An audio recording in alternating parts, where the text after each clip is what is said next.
దేవుణ్ణి ప్రేమిస్తున్నానని చెప్తూ సహోదరుని ద్వేషించేవాడు అబద్ధికుడు, తనను తాను మోసం చేసుకుంటున్నాడు. మనం చేసే సహవాసం ఏ విధంగా ఉండాలంటే, పక్కన వారికి మన వలన క్షేమాభివృద్ధి కలగాలి. తప్పులు చేసినప్పుడు క్షమించి ఆదరించగలిగిన వారే నిజమైన స్నేహితులు. తప్పు చేసినప్పుడు ఆ తప్పుని 10 సార్లు జ్ఞాపకం చేసేవారు ద్రోహం చేసేవారు. స్నేహం ఎలా ఉండాలంటే, పక్కన వారికి అభివృద్ధిని కలిగించే విధంగా ఉండాలి. దేవునితో స్నేహం చేసిన వారు ఎవరు కూడా అన్యాయం అయిపోరు. దేవుని లక్షణం ఏంటి? ఆయన ఖచ్చితంగా ఆశీర్వదిస్తారు. ఆయనతో స్నేహం చేసేవారు దేవుని ఇంట్లో ఉండేవాళ్ళు ఎప్పుడైనా ఆశీర్వదించబడతారు. దేవుని కుమారులమైన మనం కూడా మనతో సహవాసం చేసే మన సహోదరులకి ఆదరణ కలిగించే వారిగా ఉండాలి. మన మాట కావచ్చు, మన క్రియలు కావచ్చు, మనం చేసే ప్రతి పని మన సహోదరులకు ఆదరణ కలిగించే విధంగా ఉండాలి. 1 తెస్సలోనికీయులకు రాసిన పత్రిక 5వ అధ్యాయము 11వ వచనం, కాబట్టి మీరు ఇప్పుడు చేయుచున్నట్టుగానే ఒకరినొకడు ఆదరించి ఒకరికొకరు క్షేమాభివృద్ధి కలిగే. పౌలు సంఘానికి ఎంత అద్భుతమైన విషయం రాస్తున్నాడంటే, ఒకరికొకరు క్షేమాభివృద్ధిని కలుగజేయమన్నాడు. క్షేమాభివృద్ధి కలగడానికి సహాయపడమని కూడా చెప్పట్లేదు, మీరే కలుగజేయండి.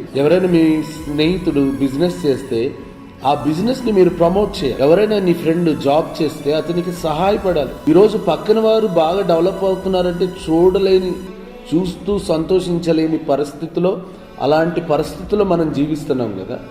ఇలాంటి చీకటిమయమైన లోకంలో మనం లోకానికి వెలుగుగా ఉండడం అంటే, ఎవరైతే చుట్టుపక్కల ఉన్నవారు కష్టపడుతున్నారు, కొంతమంది బిజినెస్ చేస్తూ కష్టపడతారు, కొంతమంది యూట్యూబ్ ఛానల్ పెట్టి దాన్ని ప్రమోట్ చేసుకోవడానికి కష్టపడుతూ ఉంటారు. వారికి మనం సహకరించాలి. వారి విషయంలో మనం క్షేమాభివృద్ధిని కలిగించాలి. పక్కన వారికి క్షేమాభివృద్ధి కలిగి చేసిన వాడు దేవుని కుమారుడిగా జీవిస్తాడు.